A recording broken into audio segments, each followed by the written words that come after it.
सुधांशु जी sir, आप जितने तार्किक तरीकों से अपनी बात रखते हैं, तो आपके परिचय में सिर्फ प्रवक्ता, सांसद, नेता कह दिया जाए यह पर्याप्त नहीं होता है। चूंकि सनातन पर खुलकर बहुत तर्कों के साथ अपनी बात रखते हैं, शायद उतना कम लोग रख पाते हैं। आपने रामचरितमानस पोटेशियम साइनाइड की बातचीत कर दी, जो तुलना कर दी गई है। अवतारों को लेकर सवाल उठाया जाता है कि प्रभु राम के अवतार, भगवान विष्णु के अवतार। मैं चाहूंगा इस पर जरा आप सनातन के नजरिए से, क्योंकि बहुत सारी बातें और बहुत सारी ऐसी बातें जिसे सुनकर बहुत लोगों को शर्म आ जाए।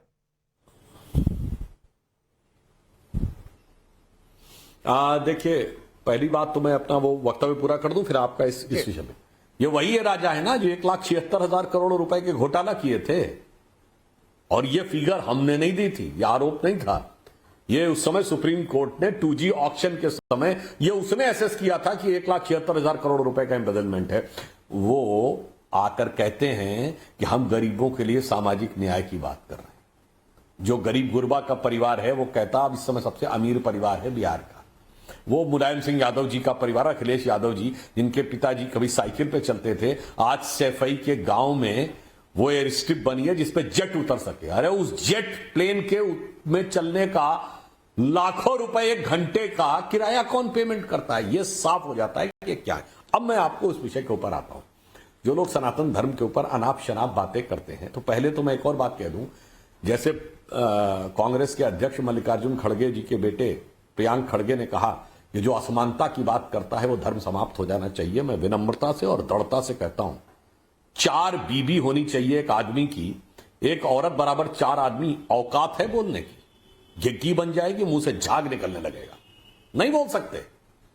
इसलिए बहुत साफ है, ना इनका समानता से मतलब है, ना समाज में न्याय से मतलब है। सिर्फ हिंदू धर्म के ऊपर आघात करना और तोड़ने का प्रयास करना। एक जमाने में धर्म के नाम पे देश को तोड़ा था और सोचा एक हिस्सा मिल गया था। अब जात के नाम पे 10-5 टुकड़ों में तोड़ के एक टुकड़े की राजनीति कर लीजिए। अब मैं सनातन धर्म के उस विषय के ऊपर आता हूं।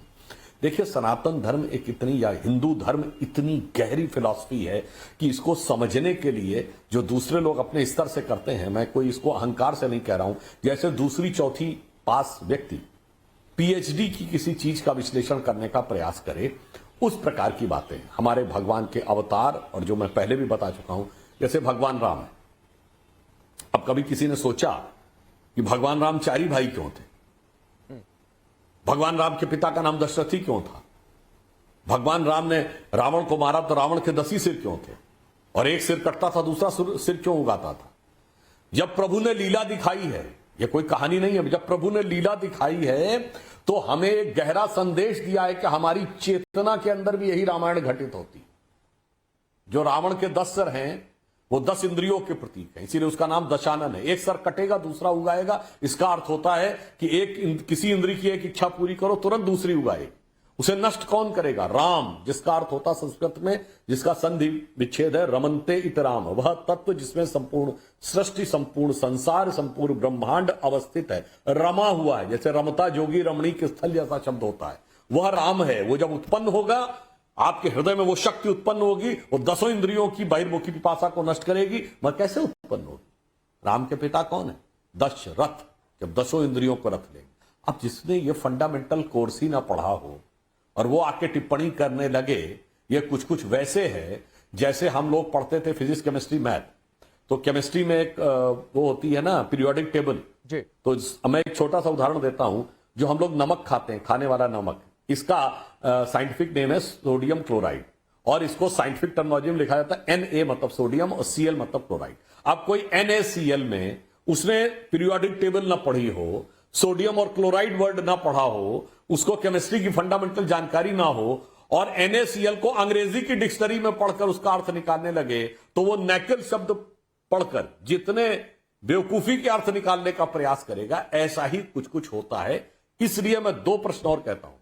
ये जितने भी लोग आरोप लगाते, बताइए इनमें से कितने लोगों ने किस वैदिक गुरुकुल में जाकर बाकायदा हिंदू धर्म ग्रंथों का अध्ययन किया? तब आप आरोप लगाइए।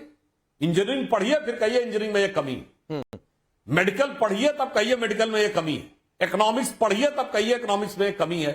साइंस में पीएचडी करिए, साइंस में कमी है। गजब है साहब, मैंने ABCD नहीं पढ़ी, मुझे उसकी लैंग्वेज नहीं आती, मगर मेरे अंदर कमी है। और दूसरा षड्यंत्र, ये बोल कौन रहा? ये वो लोग हैं जो ऑफिशियली हिंदू धर्म छोड़ चुके हैं। पूछे स्वामी प्रसाद मौर्य से, अपने धर्म वाले कॉलम में क्या लिखते हैं? हिंदू लिखते नहीं, तब कौन सी अंदर की आप समानता की बात कर रहे हैं? पूछे उदयनिधि स्टालिन से, एमके स्टालिन से, क्या लिखते हैं नास्तिक? तो भाई अगर मुझे प्रॉब्लम है, मुझे अपने घर में प्रॉब्लम है, तो मैं कह सकता हूं